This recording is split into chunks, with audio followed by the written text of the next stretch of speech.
Broadway's my beat, from Times Square to Columbus Circle, the gaudiest, the most violent, the lonesomest mile in the world. Broadway's My Beat, with Larry Thor as Detective Danny Clover.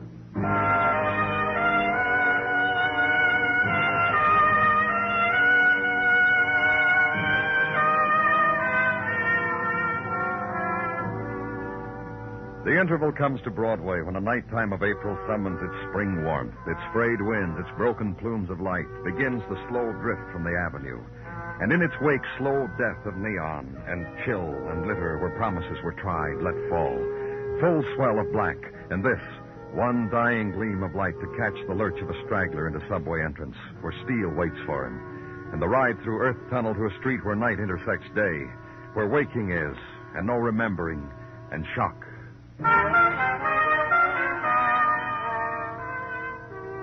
And it becomes this, 5 o'clock time, the time when river pours its sullen grays into the night sea, the place where I was, summoned by harbor police to a cabin cruiser drifting the East River, ebb of April night, the slow windings of mist, and walk the deck of a derelict boat. Several salty items for you, Danny. The harbor police fella filled me in. Now I'm in a position to do the same for you. Thanks, Dennison. Don't mention it. This slick little tub we're on, for instance. You ken her length? Huh? Salt jive I picked up from Sergeant Gorkin, who went to sea as a kid in an oil can, the East River, and had an... You were going to reveal her length to me. Oh, yeah, I was. 40 feet. Of the class, rich folk. Over here, Danny, I was told to point it out to you. What? These hooks, these ropes, these shiny brass things. And what about them? Once was held on them what is known in the parlance as a dinghy, a type lifeboat. It has slipped away. Harbor police is combing the river for it. I haven't found it. And this, on the deck. Yeah, now we're on familiar ground. A trail of blood leading to a cabin where there's nothing but a splotch of sand. Nothing, nobody, nowhere. 40 feet of class and no one to enjoy it. A thing. Huh, Danny?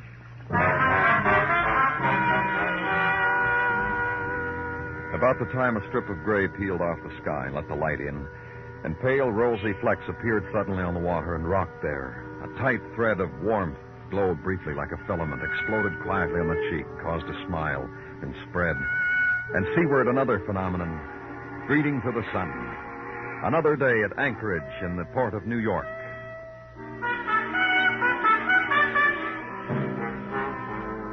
Then work to do. Call on Port Registry. Check the name of the cabin cruiser Pitcairn. Learn this. Pitcairn, owned by a Mr. Barton Russell of New York. Address, 2056 Park Avenue. So squad car ride through early morning streets. City at yawn time. Sweep off the pavement time. Stretch and scratch the back of the head time. And to the sunny street known as Park Avenue. Find the address you're looking for. A maid in a starched uniform and a smile that wilted long ago bid you identify yourself, bid you enter, bid you wait. And later, the descent down the curving staircase of a woman who bid you good morning. And please be seated, Mr. Clover. Oh, thank you. Now, is my husband in jail? No. What makes Oh, it's happened when Bart goes out without me. Jail prone. That's my boy Bart. By himself, he's a walking misdemeanor. Now, tell me, where is he? What's he done? We don't know where he is, Mrs. Russell. You mean you men have graphs down at headquarters which show statistically when Bart will turn up? And he hasn't shown up and you're in a dither? The harbor patrol picked up the Pitcairn drifting. No one was aboard. There was blood. And Bart was aboard and got loaded. Or whoever he was with got loaded. And gave himself or herself a nasty crack. So Will you listen? No, you listen. I'm not going to be awake at 7 o'clock in the morning to be told about a new antic. Bart has a case book of antics. It's usual that I don't have to face him until 10 o'clock. And it doesn't worry you, does it? What doesn't worry me, Mr. Clover? The fact of the boats being adrift, the blood, the possibility that something's happened to your husband. All right, Mrs. Russell. Tell me something. Where were you last night? Entertaining. Who? Uncle Stanley. Isn't that ridiculous? Police, where were you last night? Defenseless lady, entertaining Uncle Stanley. Stanley Taggart, Mr. Clover, my uncle. He's in town, and he came to call last night, and we chatted. Uncle to adoring niece. For verification, he's at the Rossmore Plaza. Sorry, you can't stay for coffee, Mr. Clover.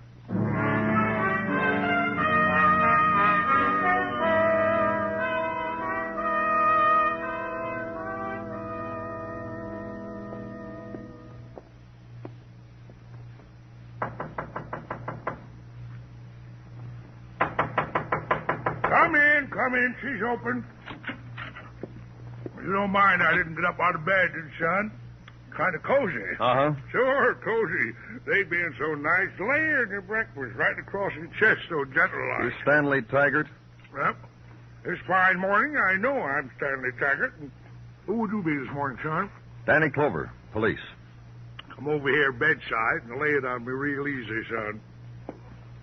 Mm-hmm. Nice badges you folks put out here. Back in Utah. Oh, forgive me, son. You want to buy the breakfast or just dig in anywhere? No, thanks. This ham melts. Just melts. That's all. Tell you how it is, son. I haven't been in your town long enough to do anything bad. I didn't say you had, Mr. Taggart. But you're police, and you're thinking it. You're thinking it. You were with your niece last night. You see now, yesterday afternoon I hit your town. I signed in here, dumped my duds, go call it on my pretty niece. Listen to her pretty talk. Remember the pretty times when I dangled her on my knee. Was her husband there? Now, son, don't lay it on me like that. You know Bart Russell wasn't there. You any idea where he was? You want to scooch up on my bed and make yourself cozy while I tell you about Bart Russell? Tell me. Bart's the kind of a man like me can have a feeling for. Admiration, respect. Fine man, huh? The salt. You find a piece of earth anywhere at all, field, hill, or valley. Bart's the salt of it. Your niece feels different about him. Ah, my niece. Carol's a young girl. She's got a child's ideas about a man. She doesn't understand how a man like Bart enjoys the moment he's living in. That sweet and precious little moment that happens to young men. He's making me flow on about Bart. You haven't told me you're interested in him, son. We found his cabin cruiser drifting in the river this morning. No one on it. It doesn't sound like Bart to do that to his boat. He loves that pretty boat. The dinghy was missing. There was blood. We can't find Bart Russell. You saying something happened to Bart? You say... We don't know. How about you, Mr. Taggart? I know this. Something like that happened to Bart, I'm going to cry me a pool of tears. I'm fond of Bart. Tell you what, son. You come back some other time. Do that for me, son.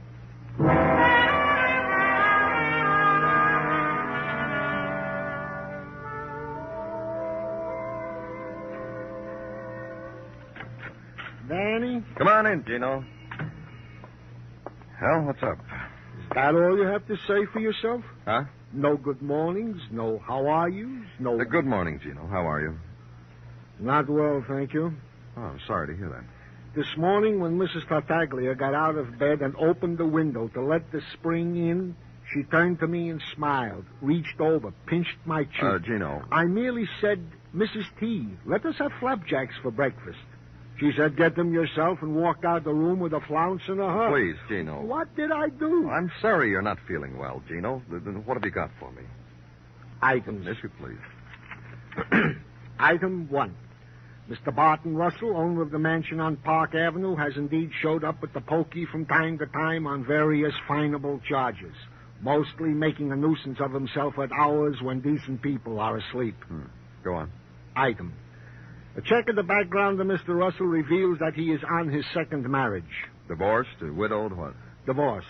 Quietly, 2 years ago in Reno, by a lady whose name before and after marriage to Mr. Russell was and is Miss Julia Walsh. She still live in the city? Central Park West, whose exact address I now give you. Well, you're doing very well. Child's play. Go on, Gino. Item. At the divorce, Mr. Russell did settle a huge amount of money and property on his first wife, the exact amount of which has been difficult to ascertain. However, let us content ourselves for the moment with the word huge. If you say so. Also, an item. The missing dinghy from the good ship Pitcairn was found bumping against the pier on the East River. No one in it. Any signs No of... blood, just a couple of oars. Just an empty boat. Danny Clover speaking. Listen, Danny. You're on your way to Pier 12, East River. I am? Why? Got the boy you're looking for. In very bad condition, Danny. I'll see you. Yeah, right away.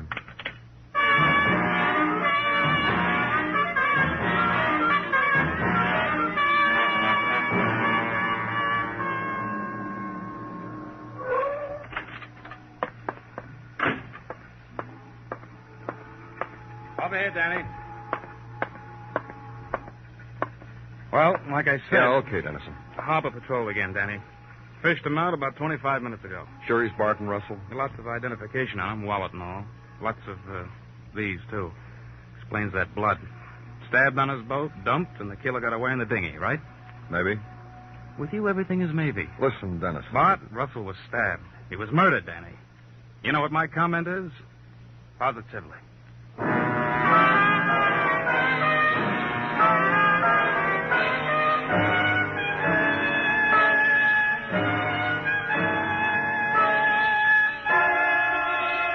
You are listening to Broadway's My Beat, written by Morton Fine and David Friedkin, and starring Larry Thor as Detective Danny Clover.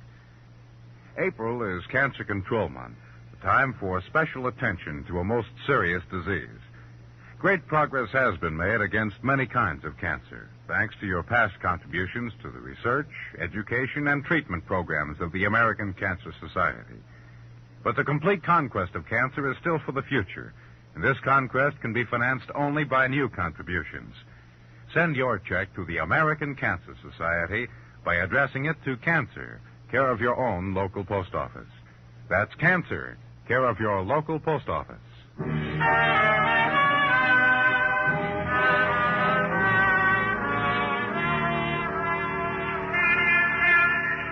When springtime finally happens, Broadway walks a street dappled with sunshine.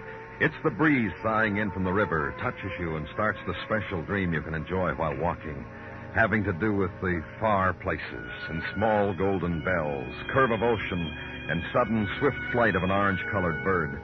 The season of being young again and search again. Give up to it. Except there's the job, the rent to pay, buy the beer, leave the tip, meet the installment. So walk into the springtime breeze and make the promise. Next year, it'll all come true. And the new day in the place where I was compounded of this: velvet drapes and statuary, crystal goblets in glass cases, grand piano, gold pendulum clock, carved furniture, and sunlight which revealed no dust. And Miss Julia Walsh. Yes, of course, Bart Russell was once my husband. First and last. Oh, lucky me. The fact that yesterday he was found murdered, Miss Walsh, what does that do? Friends of mine have died before. Would you believe it? Just 6 months ago, a very dear friend of mine just didn't get out of bed one day, known as dying with Then your former husband's death doesn't do anything to you, huh? Listen, you. My station in life for 6 years was being wife to Bart Russell. He suggested to me one day a divorce. I placed one hand on my hip, my head to one side, and with the other hand I snapped my fingers. I said, which meant awfully good idea. Divorced him just because he asked you to, is that right? After, of course, he handed me the list of properties I would then own, besides various moneys, all of which would make me wealthy and without the need of a husband ever again. Well, that was 2 years ago. Approximately. After the chat we had, I went off to Reno and without the blowing of horns became a single woman. I haven't seen Bart since. About your married life with him. Tell me about it. While I was married to him, I was proud and eager to be his wife. Another woman intruded. Time to say goodbye, you know. Cheerio, dear boy, and thanks for the lovely marriage, you know. And no regrets. Pride, of course. I was wounded. But the poultice that can be made out of money and real estate titles soothes, heals, no pain. Well, almost no pain. Go on. This gal, this babe for whom he threw me out of my ear. She had me investigated. Me, Barton, both of us. What are you talking about? Investigated. Looked into us. To find out about us. Happily married, state of economics, those things. How do you know? I heard I was being investigated from some of my friends who'd been approached about me. They told me his name. You mean your husband's girlfriend hired a private detective, is that right? Yes. Who I approached with a winning smile and a $100 bill. You taking me to Stanley Taggart? Who's in my private office? I'm the guard of my house detective. In here, please. Hello, son. Trouble, huh, Mr. Taggart? I flipped, son. Force of habit. Swirled round my heels, and I flipped right over onto my face. Someone will tell me about it, huh? No, not you, Kremley. You may go. Please, Kremley. Your house detective? Who has served his purpose and who has better to do, now that a public official is here. Son, I'm sorry to put you to all this bother. You're a man to be fond of. I'm sorry. Oh, now you're sorry. And what were your feelings less than an hour ago when you skipped my hotel? We're about to board a train at Grand Central for Miami. If it hadn't been for Kramer. Good feelings, son. Old feelings. This time of year, habit's very strong in a man. He gets a feeling, and it says Miami. And yesterday, the feelings had a phone call to Rome, and one to Paris, and to London. And Topeka, son. That's where I got the warmest hello. Yes, and not pay for them, nor for the room service at all hours, nor for the valet, nor for Havana cigars, I tried to explain it to you, son. I got the money to pay for those nice things. I'm sugared with money. Then why didn't you pay your hotel bill? Well, it's just the season hit me, and the old habit welled up in... he just welled up. I'll tell you what he's talking about. You do that, son. Yes, I will. This hotel bulletin of the Hotel's Owners Association. And this, Bulletin of Hotel Detectives, dated June 1951. Pamphlets dedicated to the apprehension of deadbeats. Like Mr. Taggart, yeah? Now, these pictures of him when he registered as Stan Lowry at the Mule Bark in Kansas City and beat them for the bridal suite. And as a Lowell Stanley at the Bella River, Indianapolis, where he beat them for the silver anniversary penthouse and a catered banquet. Let me see that. A picture of a girl here, Mr. Taggart. Says you worked it together. 100 hotels, 100 aliases. How is a man to... Be quiet a minute, Mr. Shields. The girl, Taggart. Wouldn't have had the sparkle to it without her. She in the penthouse and me in the presidential suite. Made quite a team. Let's go. I sure got crummy habits. Yeah. Come on, son.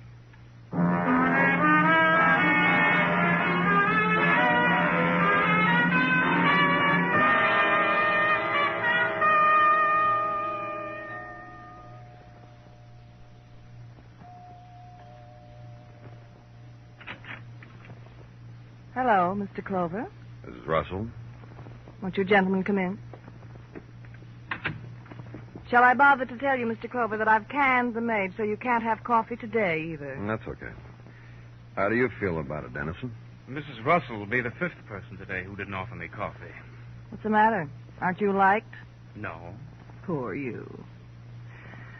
Well, doesn't leave us much to talk about, does it? I'm the kind of guy who doesn't talk much without a formal introduction.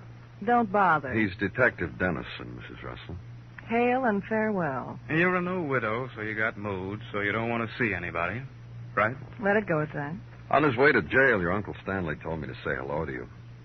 What do you mean on his way to jail? From the time we picked him up to the time we booked him, that interval is known as on his way to jail. Cop talk. Somewhere in there, he said to say hello to you. What was he picked up for? He tried to run out on a hotel bill. He did what? When he was picked up by the house stick, Uncle Stanley was wearing 2 suits, his socks in his coat pocket, his shirts and underwear tied around his middle. All he left the Rossmore Plaza was a suitcase with a pawn ticket in it. Oh, he's a rascal, isn't he? Very lovable. And he sent you here to go his bail, is that it? To go his bail? My. Matter of fact, you know what came with Uncle Stanley? Do I have to throw a fit to get rid of you two? Don't throw a fit, Mrs. Russell. Just take a look at this. Bulletin of the Hotel Owners Association. Who wants to look at that? Now, show her a picture, Danny. Ladies always like to look at their own. That was a long time ago. Everything's changed now. Yeah, you lost a husband. That's a big change. Listen, Mr. Clover. I told you about Bart. A boy with antics. He pulled the biggest one of his career. He got killed. What am I supposed to do? Simple. Tell us whether his murder was meditated or premeditated. You kidding? Look, Carol, you're a con girl from way back. Working the hotels is only a side thing with you, so don't get coy with us. You're a slob, you know that? Okay. Only don't get coy. I had a talk a little while ago with a man named Tom Hudson, Mrs. Russell. Tom Hudson, the most studious private investigator of them all. Fellas. What?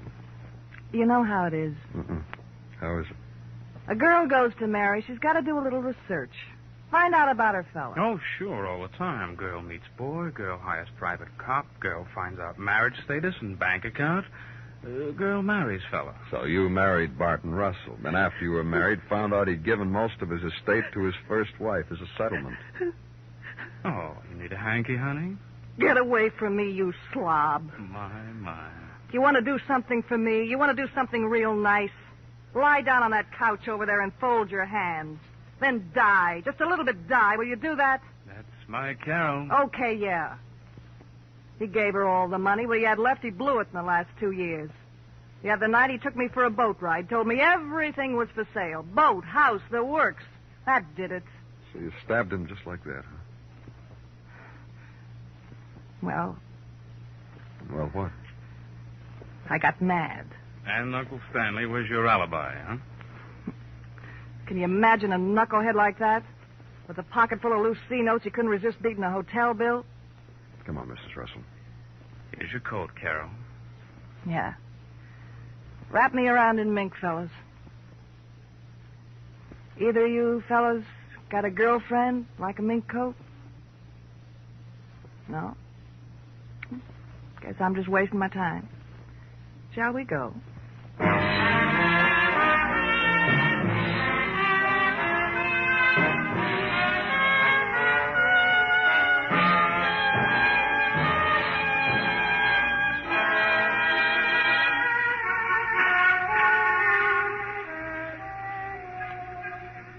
It's the happy time on Broadway now.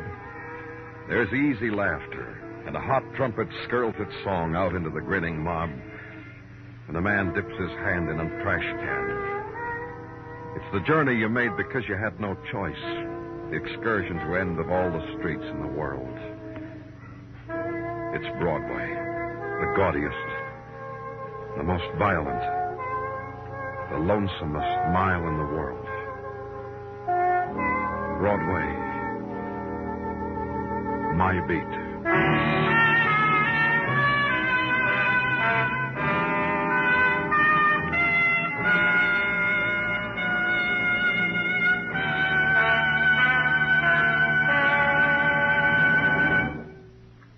Broadway's My Beat stars Larry Thor as Detective Danny Clover, with Charles Calvert as Tartaglia and Jack Kruschen as Muggavan. The program is produced and directed by Elliott Lewis, with musical score composed and conducted by Alexander Courage. In tonight's story, Mary Jane Croft was heard as Carol, and James McCallion as Dennison. Featured in the cast were June Whitley, Alan Reed, Edgar Barrier, and Howard McNear. Bill Anders speaking.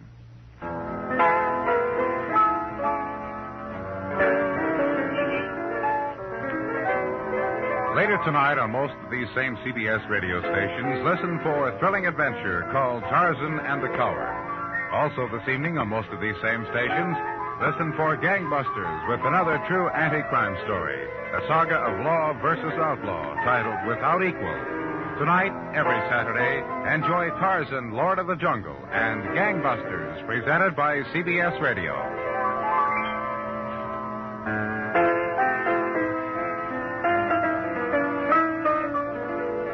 America now rides to the tune of 25 million auto radios and listens most to the CBS radio network.